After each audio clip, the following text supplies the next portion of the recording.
जलेबी वाला। एक गांव में एक जलेबी की दुकान थी। दुकान का मालिक था सुरेश। सुरेश बहुत ही स्वादिष्ट जलेबियां बनाता था। लोग दूर दूर से उसके वहां जलेबी खाने आते थे। इस तरह उसकी खूब कमाई होती थी। जैसे जैसे उसकी कमाई बढ़ गई वैसे वैसे उसका लालच भी बढ़ता रहा। कई बार तो उसकी जलेबियां खत्म हो जाती, लेकिन ग्राहक आते ही रहते। ये काम बहुत अच्छा चल रहा था।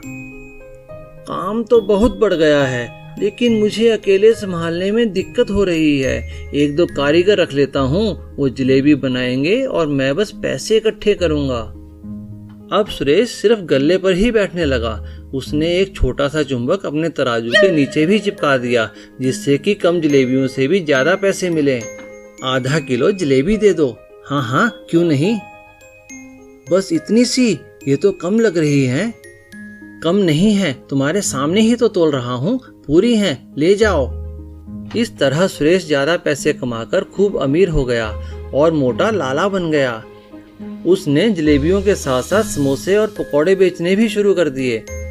एक लड़की पिंकी उसकी दुकान के आगे से रोज निकलती और वहां रुककर जलेबी खुशबू लेती थी।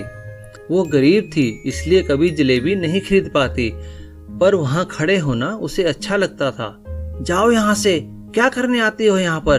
कभी कुछ खरीदती तो हो नहीं, जाओ भागो। एक दिन पिंकी की माँ ने उसे कुछ पैसे दिए। बेटा, ये 10 रुपए हैं, ये ले और जाकर जलेबियाँ खा ले। पिंकी खुशी खुशी दुकान पर पहुंची, यह सोचकर कि आज तो वह जलेबी खाएगी। हाँ लड़की, यहाँ क्यों खड़ी हो? मुझे 10 रुपए की जलेबी दे दो। लाओ दो और जाओ यहाँ से। पर पहले जलेबी दो। ये तो जो रोज तुम यहाँ जलेबी की खुशबू लेती थी, ये उसके पैसे हैं। अगर जलेबी खानी है तो और पैसे लेकर आओ। ये सुनकर पिंकी उदास हो गई। पास ही खड़े एक पुलिस वाले ने यह सारी बात सुन ली। तुम इतनी छोटी बच्ची को क्यों परेशान कर रहे हो? इसे जलेबी क्यों नहीं देते? साहब, आपको पता नहीं, यह तो रोज जलेबी की खुशबू लेती थी यहाँ पर। ओह, तो ठीक है, मुझे भी तो जलेबी की खुशबू आ रही है। मुझे भी इसके पैसे देने होंगे। मैं भी पैसे देता हूँ। पुलिस वाले ने अपनी जेब से 10 रुपए निकाले और उसको हिलाते हुए सुरेश को उसकी हवा करते हुए बोला, मिल गए तुम्हें 10 रुपए। अरे साहब, आप तो मजाक कर रहे हैं। जलेबी की खुशबू के बदले पैसों की हवा, हुआ ना हिसाब बराबर। सुरेश यह सुनकर बहुत शर्मिंदा हो गया। सीख, लालची व्यक्ति कभी न्याय नहीं कर पाता। मुर्गी के अंडे की सब्जी। प्रबल नाम का एक किसान था। उसका खेत पूरी तरह बेकार हो चुका था। लाख मेहनत करने के बाद भी खेत से कुछ फायदा ना मिला। हे भगवान, समझ नहीं आता क्या करूं, खेत में तो कुछ उगता ही नहीं। प्रबल चिंतित रहने लगा और उसने खेत पर जाना भी बंद कर दिया। कई दिन बीते। वह इतना चिंतित हुआ कि बीमार हो गया और बिस्तर से उठ भी नहीं पाता था। ये आपको क्या हो गया? अब हम कैसे जिएंगे? बेटा माधव, तुम ही कोई काम तलाश करो। हाँ माँ, आप चिंता मत करो। माधव अब दिन रात काम ढूंढता। कभी कभी खेती पर भी जाता था, पर कोई फायदा न मिलता। एक दिन माधव अंडे लेने दुकान पहुंचा। भाई, ये अंडे मुझे दे दो। कैसे दिए? 10 का एक है। इतना महंगा? माधव के पास पैसे नहीं थे। तब दुकानदार बोला, ये कुछ टूटे हुए अंडे हैं, अगर तुम लेना चाहो तो आधे दाम में दे दूंगा। माधव खुश हुआ और दुकानदार से अंडे लेकर घर पहुंचा। उसकी माँ ने अंडे की सब्जी बनाई। तभी उनके दरवाजे पर किसी ने आवाज दी, अरे भाई, कोई है क्या? कहिए, कौन है? हम यात्री हैं, हमें बहुत दूर जाना है। क्या यहाँ पर कोई खाने की जगह मिलेगी? हमें बहुत भूख लगी है। नहीं भाई, यहाँ कोई ढाबा या खाने की जगह नहीं है, आप अंदर आ जाइए। माधव ने उस यात्री को अंडे की सब्जी खिलाई। यह सब्जी किसने बनाई? यह मेरी माँ ने बनाई है। यह तो बहुत स्वादिष्ट है। अरे मुझे तो मालूम ही नहीं था कि अंडों से इतनी अच्छी सब्जी भी बनती है। क्या तुम मेरे साथ चलोगे? मेरा बहुत बड़ा ढाबा है, मैंने कभी भी इतनी स्वादिष्ट सब्जी नहीं खाई। तुम मेरे साथ चलो और मेरे ढाबे पे चलकर मेरे साथ काम करो। हाँ हाँ, मैं आपके साथ ज़रूर चलूँगा। और इस तरह माधव उस व्यक्ति के साथ चला गया और मेहनत से काम करने लगा। देखते ही देखते उनके दिन बदल गए। अब उन्हें किसी भी तरह की कोई कमी ना रही। जादुई केला। एक फल बेचने वाला था जिसका नाम ध्यानचंद था। उसने अपने बागीचे में बहुत से फल लगा रखे थे। रोज सुबह ध्यानचंद पके फल तोड़ता और बाजार जाकर बेच देता। ध्यानचंद की एक बहुत अच्छी आदत थी। रोज रास्ते में उसे जो भी गरीब मिलता उसे वह एक केला जरूर देता। अरे वाह, ये ध्यानचंद तो बड़ा अच्छा आदमी लगता है। एक रोज की तरह ध्यानचंद पके हुए फल तोड़ रहा था। तभी उसने देखा कि एक तोता जमीन में गड्ढा करने की कोशिश कर रहा है। अरे रुको रुको, मैं मदद करता हूँ। तुम ये क्या कर रहे हो? मैं बीज बोना चाहता हूँ। ये बीज बोने से सोना देने वाले केले का पेड़ लगेगा। लाओ, मैं लगा देता हूँ।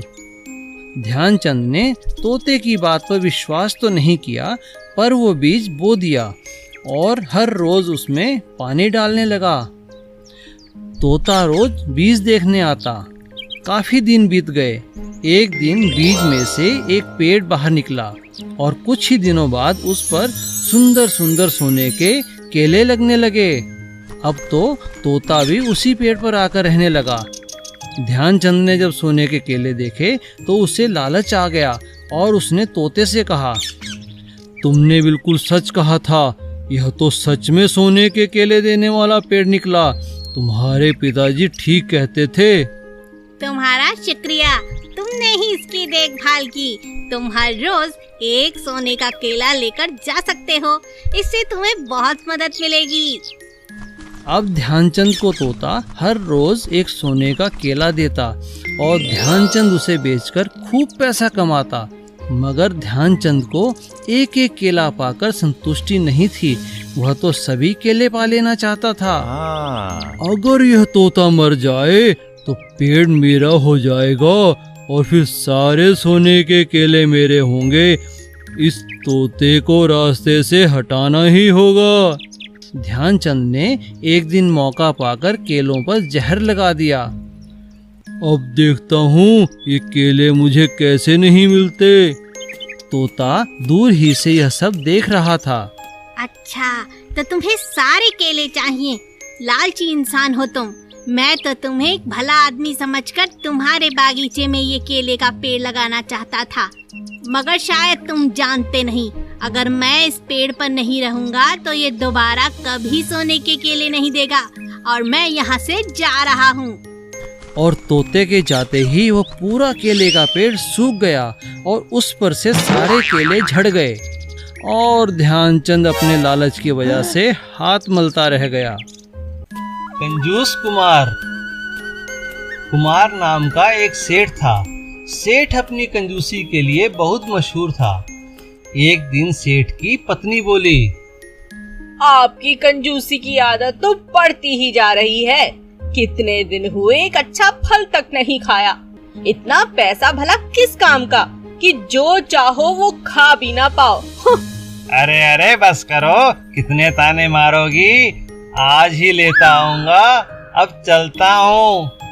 सेठ काम के लिए निकला ही था कि रास्ते में उसे एक सेब बेचने वाला मिला।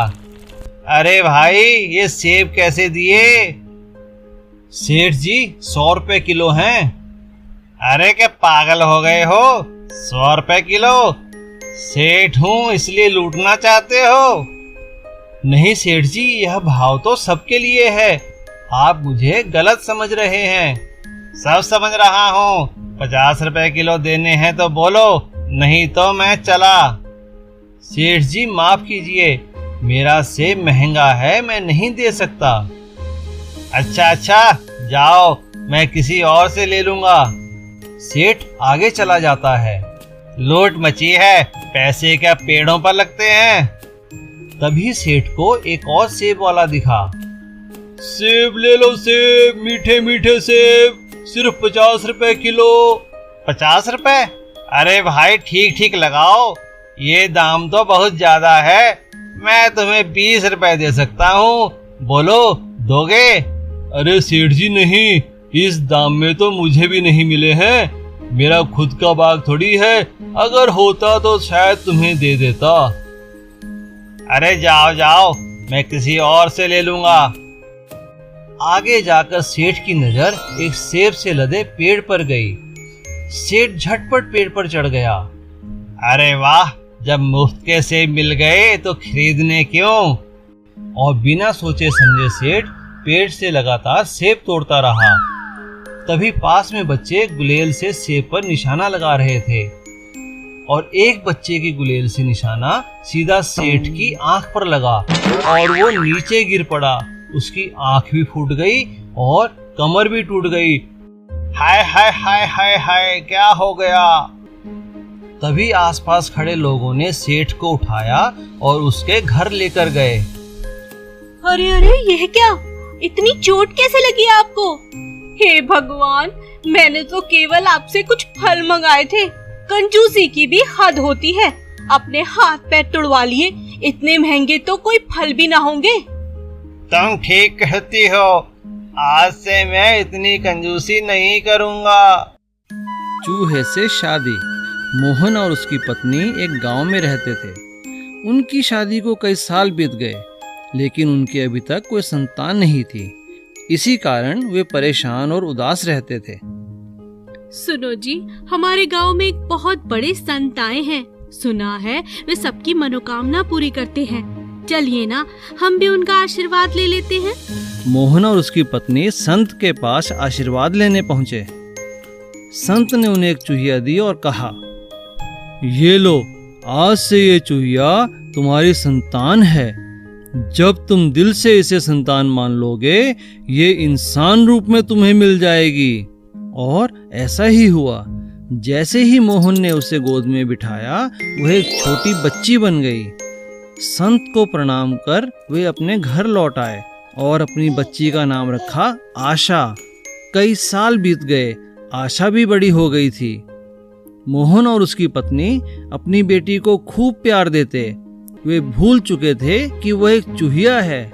एक दिन मोहन की पत्नी ने कहा, अब आशा जवान हो गई है, हमें उसकी शादी करनी चाहिए। तुम ठीक कहती हो। अब दिन रात आशा के लिए रिश्ते आने लगे। मोहन ने अपनी बेटी से कहा, देखो आशा, अब तुम बड़ी हो चुकी हो, हम तुम्हारी शादी करना चाहते हैं। ये देखो लड़के की तस्वीर, ये शहर में डॉक्टर है। क्या ये तुम्हें पसंद है? नहीं पिताजी, मुझे तो डॉक्टर के नाम से ही चिढ़ है। तो इसे देखो, ये तस्वीर एक अध्यापक की है। ये बहुत ही अच्छा और समझदार लड़का है। क्या ये तुम्हें पसंद है? नहीं पिताजी, मुझे अध्यापक से शादी नहीं करनी। हमेशा सवाल करते हैं। तो बेटा ये लो, और भी कई लड़के हैं। तुम जिसे पसंद करोगी, हम उसी से तुम्हारी शादी कर देंगे। पिताजी, मुझे चूहे अच्छे लगते हैं। आप मेरी शादी एक चूहे से कर दीजिए। यह सुनकर मदन ने कहा, समझ गया बेटी, तुम ठीक कहती हो। हमें सुख देने के लिए तुम इंसान बनी रही, अब तुम असली रूप में आ जाओ। मैं तुम्हारी शादी एक चूहे से करूंगा। और इस तरह मोहन ने अपनी बेटी की शादी एक चूहे से कर दी और खुशी खुशी रहने लगे। Please subscribe.